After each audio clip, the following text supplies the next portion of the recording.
mean spirited and mean hearted towards people who are doing nothing, absolutely nothing, except exercising their rights. So I kind of got upset, but I continued to pay attention to what they were saying on the show. And at the end, he says, oh, well, we're going to come back and we're going to listen to it was four people sitting on the panel. Two African-American ladies, one gentleman, I really can't tell. It was kind of racially ambiguous. And there was another woman that was white. Well, he totally ignored the guy and one of the African-American ladies. And he focused in on the white lady and let her say what she had to say, which was fine, But when the second African-American lady attempted to comment, to correct and inform of why this is taking place, the host, who happened to be a white male, abruptly interrupted her mid-sentence, mid-word. Her mouth was still moving with the word coming out of it when she was trying to explain the situation, and basically said, well, we're done.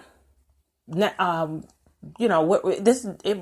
just ended the entire segment because this woman was trying to explain that it has nothing to do with the flag. It has nothing to do with politics.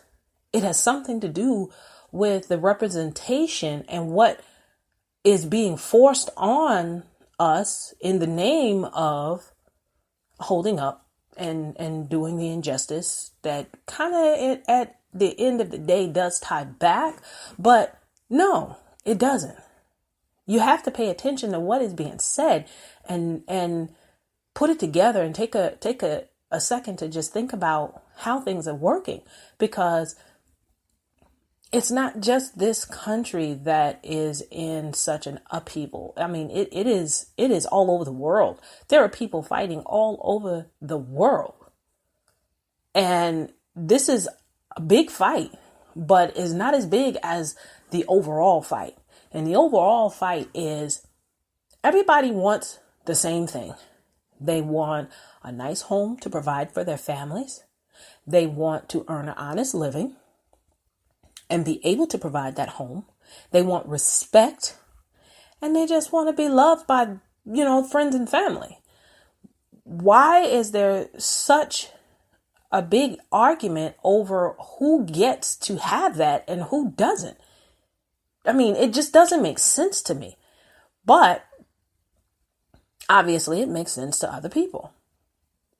And where I'm going with this is, yes, I am a businesswoman. Yes, I talk about travel, leisure, lifestyle, and business. Yes. But sometimes you got to take a step to the left and say, you know what? Something's just not right.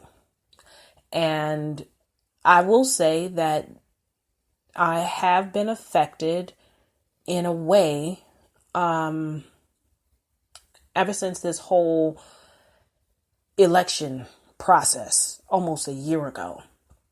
And I did witness a shift in everybody's ways as far as how they present themselves in public towards other people, how they view other groups, how they judge other groups. No one is actually taking an opportunity to sit down and say, hey, why do you see it that way? Why do you think this way? Why do you feel that way? I mean, nobody's doing that. And everybody instead are just basically being angry and hateful and spiteful and mean. And it's just too much. It's just too much. And it's affecting everyone, including the people who are inciting all of this. It's affecting everyone. And we may not see the effects that it's having on one another, but I guarantee you, if you just step back and watch, pay attention to the things that's happening in your neighborhood. Pay attention. You want to know what's really happening in this country or in this world? Listen to the little children who don't know anything other than what they are being taught, that's when you're going to realize what is really happening in this country. Our children are going to be the beacon. They always have been. And I would say that what a child does in public is what they're taught in private. So you have to really, really take into consideration what's happening to this world. And do you really want your children, your grandchildren, to grow up in a place that's so hostile they have nowhere to turn?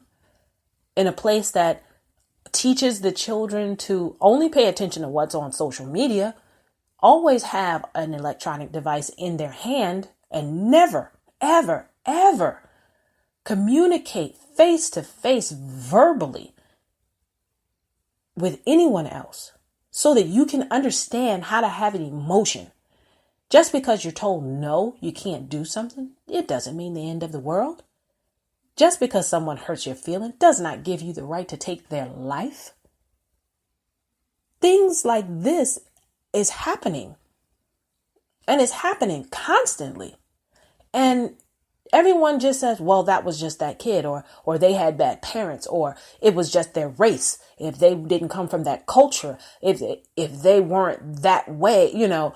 No.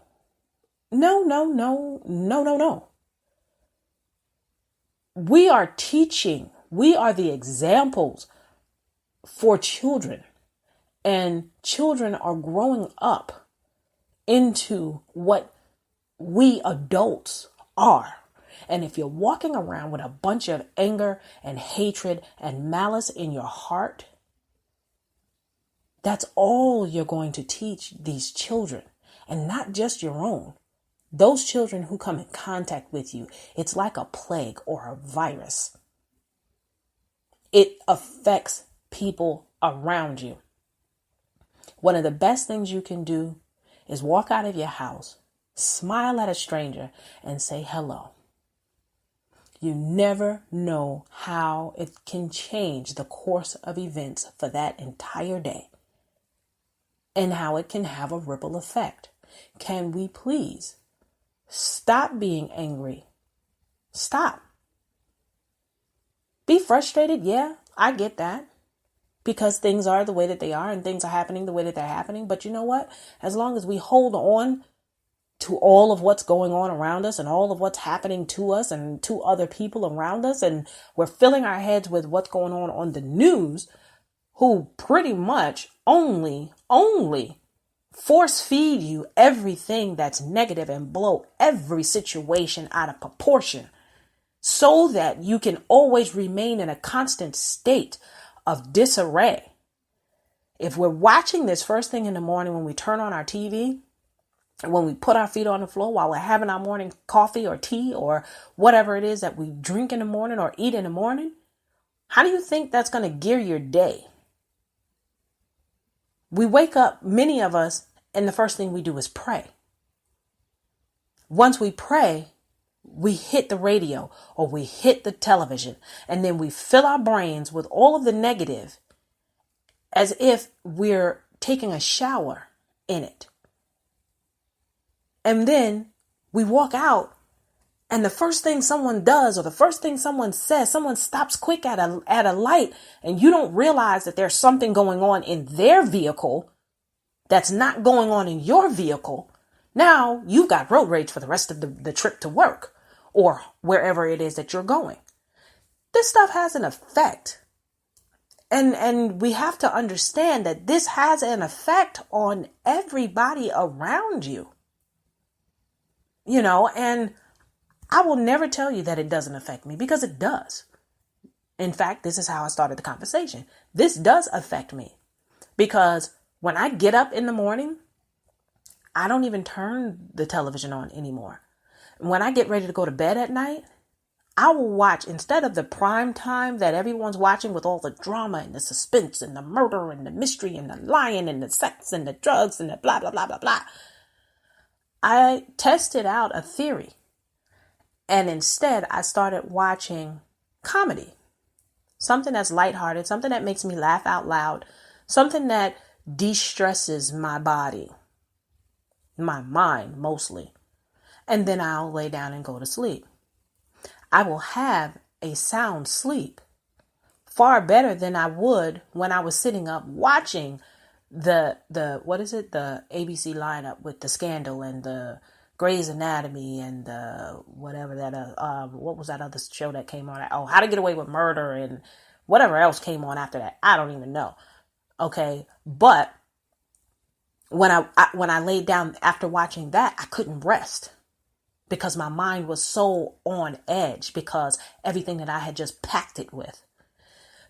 This stuff makes a difference in your world. What your children are watching, what you're watching, what you're listening to, what the songs that you're listening to, all of that stuff. Yes, it's entertainment, but to what level of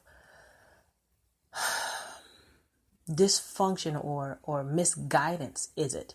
Because anyone who knows anything about advertising, and I'm not going to say that everybody should and everybody does, but there's a process. When you're watching a show, let's say from 8 o'clock to 10 o'clock, you're watching one television station.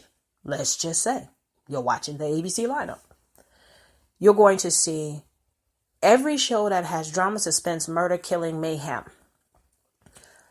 The commercials are like that.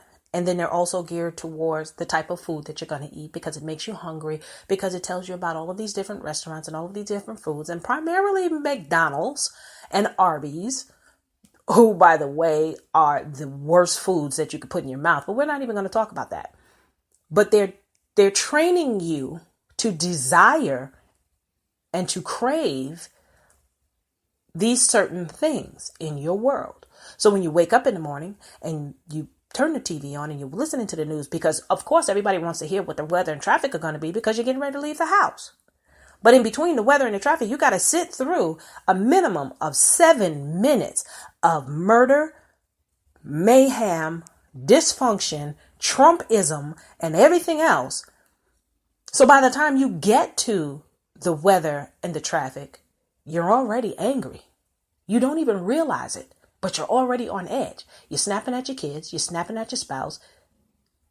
In your mind, you're saying, I can't stand going to this job. I don't want to do this. Why? Because when you went to bed the night before, you were saying, let me go ahead and get into bed so I can get up and get ready to go to work or go to school or go do what I got to do. It's a conditioning. It is a conditioning. Stop allowing yourself to be conditioned to the negativity and in this world, because it doesn't have to be that way. It really, really doesn't. You can change it all on your own.